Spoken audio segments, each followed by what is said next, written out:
Hello students of class 9. I am here to teach you chemistry topic matter in our surrounding. Means previously I teach you physics from physics portion. Now I am here again to teach you science in chemistry portion. So in chemistry portion you will open your book and go through with me. Now I am teach you matter in our surrounding from chapter 1 chemistry. Here matter in our surrounding means we will discuss about matter means वस्तु क्या होते हैं और वो surrounding means हमारे आसपास। तो उस चैप्टर में जो दिया हुआ है मुझे क्या क्या पढ़ना होगा, आप लोगों को क्या क्या समझना होगा, तो मैं उसको पहले से बता रहा हूँ। पहले मैटर, ऑब्वियसली मैटर पढ़ना है मींस मैटर का इंट्रोडक्शन जानना है। कैरेक्टरिस्टिक्स ऑफ मैटर, मैटर का फीचर्स क्या होते हैं, गुण क्या होते हैं। स्टेट्स ऑफ मैटर, मैटर कितने तरह के होते हैं, सॉलिड लिक्विड गैस सभी को पता है। Change of state of matter, matter अपना चेंज कैसे करता है उस भी होंगे। Effect of change of temperature means temperature के साथ हमारा मैटर कैसे चेंज करता है, प्रेशर में कैसे करता है।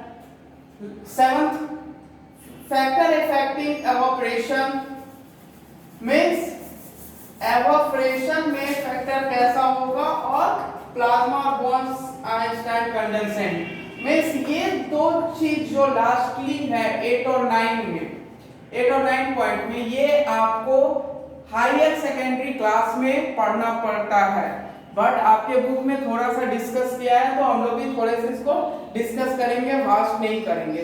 तो हमारा पहला काम है कि हम मैटर को समझें एज अ डिफिनेशन। तो चलो हम लोग मैटर को डिफिनेशन के साथ उसके कैरेक्टरिस्टिक को देखते हैं। तो मैटर का पहला डिफिनेशन सर पढ़ते हैं जो मैंने ब्लैक बोर्ड पे लिख रखा है, आप बुक पढ़ोगे तो आपको भी पता चलेगा। Matter is a substance which have mass and occupy space means mass means क्या है, मास को पहले हम लोग जान लें। मास का ऐसा यूनिट होता है केजी और मास जो होता है उसे हम लोग वजन कहते हैं। मींस हम आप यूनिवर्स में कहीं भी जाओगे आपका बॉडी का मास जितना है उतना ही रहेगा। तो मास हमारा जैसे वजन है 50 केजी, तो हमारा वजन अगर हम मून पे भी जाते हैं तो उसका 1/6 हो जाता है। तो इसी तरह हमारा मास और ऑक्युपाई स्पेस मींस वो जगह को घेरता है। Matter is made of tiny particles, ये सब मैंने बचपन से ही पढ़ा है 4 क्लास से। टाइनी मींस छोटे छोटे पार्टिकल्स मींस उसमें नंबर ऑफ आइटम्स बहुत ज्यादा होते हैं। तो जैसे एग्जांपल नोटबुक, चॉक और भी चीज है जो अपने जगह को क्या करते हैं, घेरते हैं, उसे कहते हैं matter. Now characteristics of particles means features क्या क्या है पार्टिकल्स ऑफ मैटर का। तो पहला हम लोग देखते हैं दे आर कंटिन्यूअसली मूविंग, वो लगातार मूव करते रहते हैं। पार्टिकल्स जो होते हैं आप देख लो एयर में जितने भी पार्टिकल्स है मूव करते हैं कंटिन्यूअसली, तो ये मूव करते हैं। दे हैव स्पेस बिटवीन देम, वो लोग पार्टिकल्स के बीच में कुछ स्पेस होता है। और they attract each other means last third point है they attract each other means आपस में एक दूसरे को अट्रैक्ट करते हैं, चुंबक के जैसा पकड़ते हैं। तो अब हम लोग इस कैरेक्टरिस्टिक्स को one by one as a explanation with proper diagram और प्रॉपर फिगर के साथ समझते हैं और हम ये एक एक करके आपको अच्छे से समझाएंगे। मुझे लगता है आप भी अच्छे से समझ सकोगे। तो पहला हमारा है पार्टिकल्स कंटिन्यूअसली मूविंग, तो इसके बारे में चलो पढ़ते हैं। जैसा अभी हम लोग ने देखा कैरेक्टरिस्टिक्स ऑफ पार्टिकल्स, तो उस कैरेक्टरिस्टिक को सिर्फ समझना भी है कि क्या है। तो पहला पॉइंट था particles are continuously moving means particles of matter are continuously moving. तो हम पहला कैरेक्टरिस्टिक को समझते हैं। बोलना चाह रहा है कि पार्टिकल्स जो है मूव करते रहता है, तो कैसे। तो आप क्या करो, एक गिलास पानी ले लो, मैं एग्जांपल समझा रहा हूं। Take 1 glass of water means आप पानी ले लो और पानी में हाफ ग्लास पानी लिए हो, वाटर ले लो, ठीक है। इस वाटर को ऐसे जगह पे, मान लो ये मेरा ग्लास वाटर है, मैं इसे ऐसा जगह पर टेबल पे रख दूं जहां पर पानी का मूवमेंट एकदम कांस्टेंट हो जाए, मींस एक भी मूवमेंट पानी में ना हो, ठीक है। उसके बाद आप क्या करो, उसमें कोई कलर ले लो, मींस कोई कलर लिए और मींस मान लो मैंने कलर लिया और इसमें कलर को क्या किया, पुट किया, कलर को इस पानी में मिक्स नहीं करना है, मींस सिर्फ पोर गिराया, एक बूंद दो बूंद ड्रॉप वाइज उसमें डाला।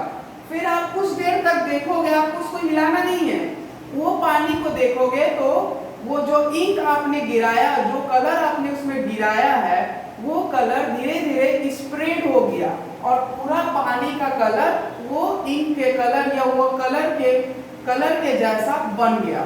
तो क्यों बन गया, क्योंकि पार्टिकल्स जो वाटर में जो पार्टिकल्स है उसमें काइनेटिक एनर्जी है, वो एनर्जी क्या कर रहा, मूव करने के लिए हेल्प कर रहा है। तो मैं यहाँ लिखा हूँ पार्टिकल पोजेस काइनेटिक एनर्जी। तो वाटर में जो पार्टिकल्स थे उसमें काइनेटिक एनर्जी था और वो काइनेटिक एनर्जी के कारण जो इंक का पार्टिकल्स है यूनिफॉर्मली इक्वल डिस्ट्रीब्यूट हो गया पूरे ग्लास में वो, क्योंकि आपने उसको हिलाया नहीं है, स्प्रेड नहीं किया, वो पोर किया, गिराया है, तो वो धीरे धीरे स्प्रेड हो गया।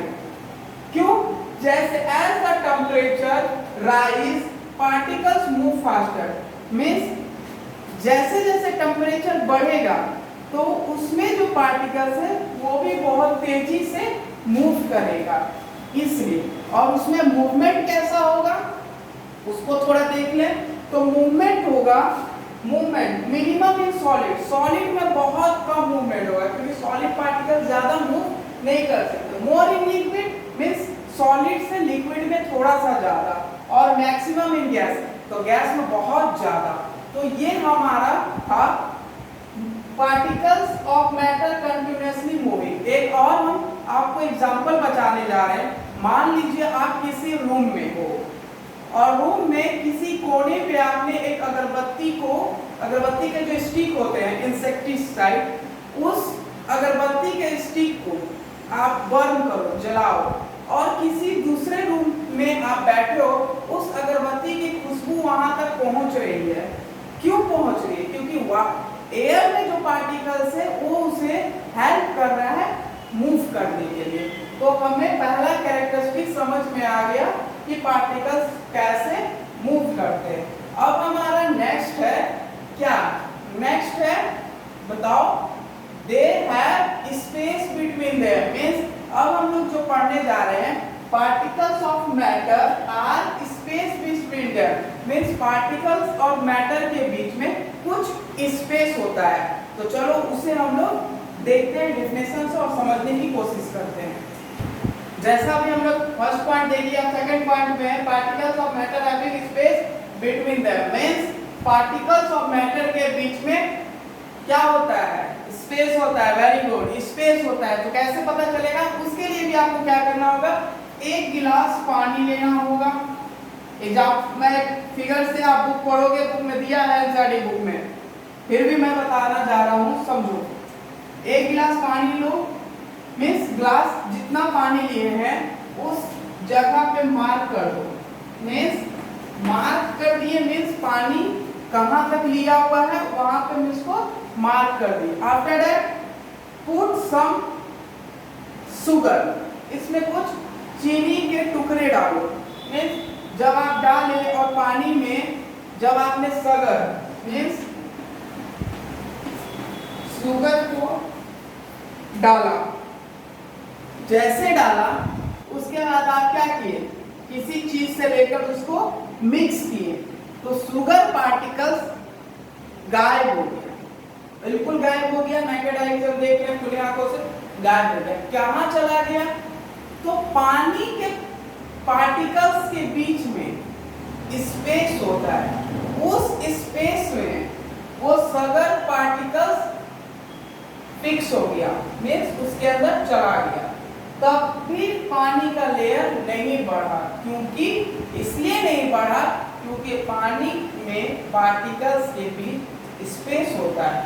तो स्पेस बिटवीन पार्टिकल्स, किस किस पार्टिकल में कैसा स्पेस होता है, तो मिनिमम इन सॉलिड की पार्टिकल्स में बहुत कम होते हैं, मोर इन लिक्विड, लिक्विड के पार्टिकल्स में सॉलिड की अपेक्षा थोड़े ज्यादा होते हैं, और मैक्सिमम इन गैस, और गैस में बहुत दूर दूर क्या रहता है, स्पेस रहता है। तो ये एग्जांपल से हमने समझ लिया। अब हमारा है third point, particles of matter attract each other. तो चलो इस पे भी हम लोग देखते हैं क्या है इसका एक्सप्लेनेशन, ठीक है। Okay, particles of matter attract each other means particles जो मैटर का है, सब्सटेंस का जो पार्टिकल्स के बीच में जो अट्रैक्शन होता है उसके बारे में जानना है। तो उसके लिए एक एग्जांपल है, उसके लिए आपको अपने घर के टैप जो नल होते हैं उसके पास जाना होगा, और वहां जाने के बाद टेप जो नल होता है, नल के ऊपर वाले वो पोर्शन को खोलना होगा। खोलने के साथ आप देखोगे जैसे ये टैप है, और टैप से नल के पास जैसे आपने यहाँ पे खोला, पानी की बूंदे आएंगी, पानी आएंगे, उसके बीच में आपको एक फिंगर, अपना उंगली रखना है। तो उंगली जैसे रखोगे तो पानी कुछ इस तरह आकर इस तरह स्प्रेड हो जाएंगे, फिर इस तरह आकर इस तरह स्प्रेड हो जाएंगे। तो जैसे ये ऐसे करके स्प्रेड होंगे, तो जहां पे आपने उंगली के पोर्शन को रखा है, पानी वहां पर थोड़े हटेंगे, ठीक है। फिर कुछ देर के बाद वो फिर नीचे सट जाएंगे, मींस अट्रैक्ट होंगे। तो ये बता रहा है पार्टिकल्स ऑफ मैटर अट्रैक्ट करते हैं एक दूसरे को, ठीक है। और दूसरा एग्जांपल, जैसे ये डस्टर ले लो, ठीक है। इस डस्टर को ये मान लो ये आयरन का आयरन है, ठीक है। अब इसको आप हैमर हथौड़ी से पीटो तो देखोगे ये नहीं टूटेगा। क्यों?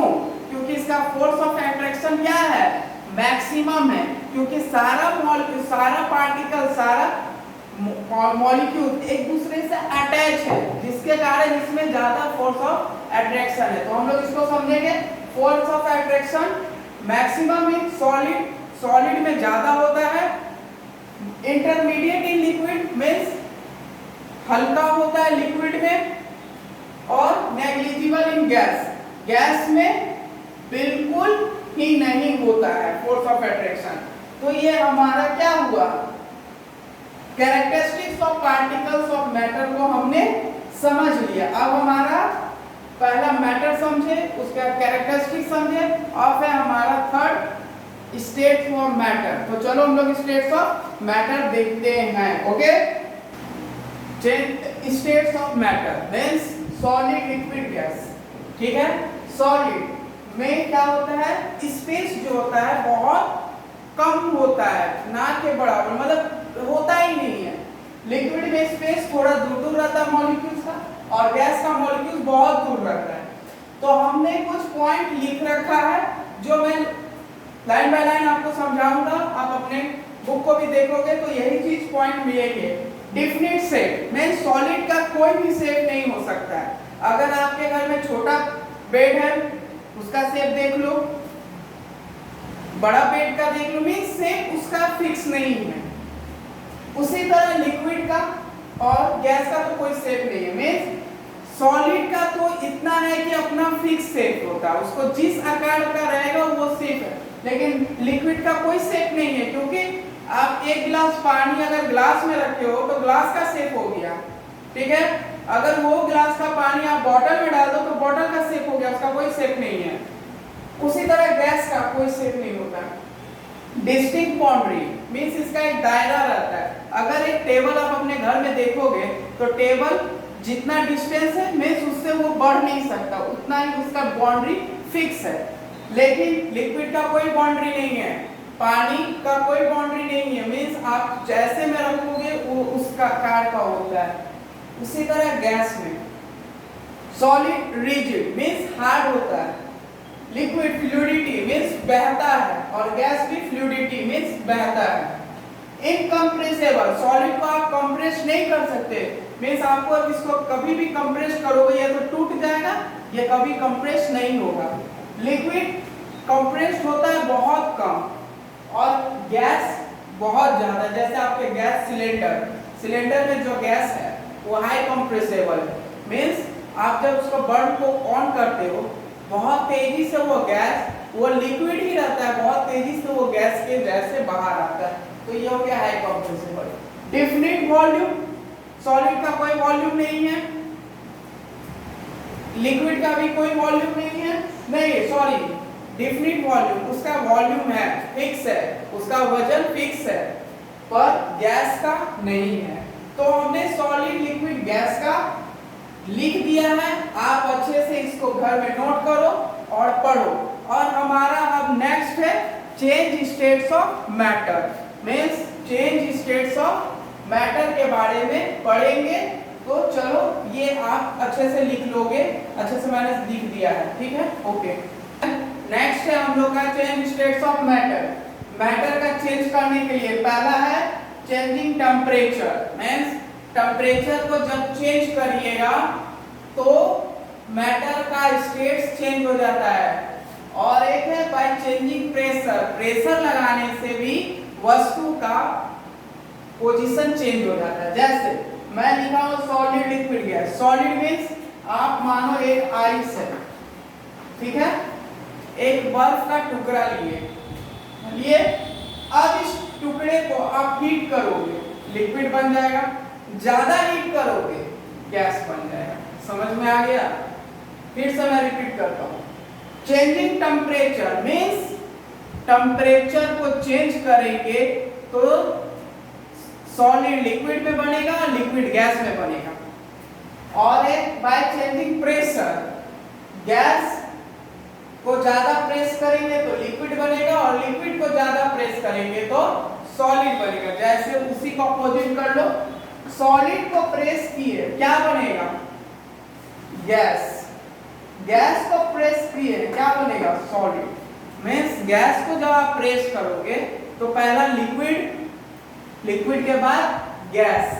तो अब हम इस चीज को change of states of matter का बाय चेंजिंग टेम्परेचर को पहले देखेंगे। इसमें भी तीन तरह से आता है, क्या क्या बताओ, क्या क्या आता है? Melting, boiling, sublimation.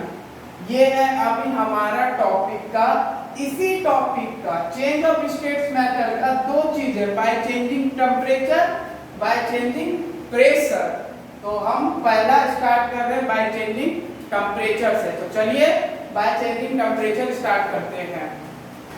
Bye changing temperature में पहला है मेल्टिंग पॉइंट, मींस पिघलने का टाइम।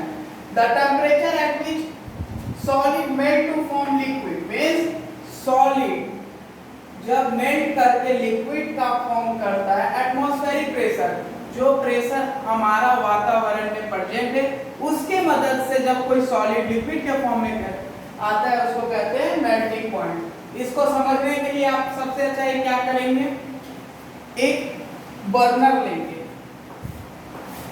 बर्नर लिए,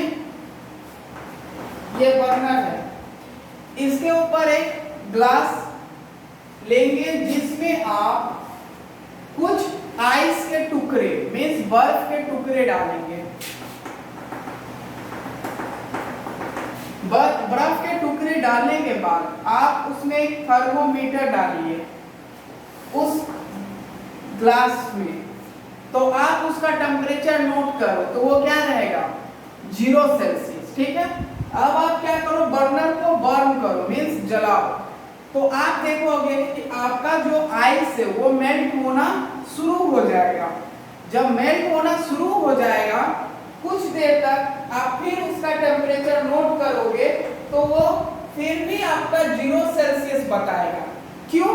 क्योंकि उससे कहते हैं latent heat of fusion, means the amount of heat is required to change 1 kg salt to its liquid state, means जितना हीट 1 kg सॉलिड को चेंज करने में लगता है उसे कहते हैं लेटेंट हीट ऑफ फ्यूजन।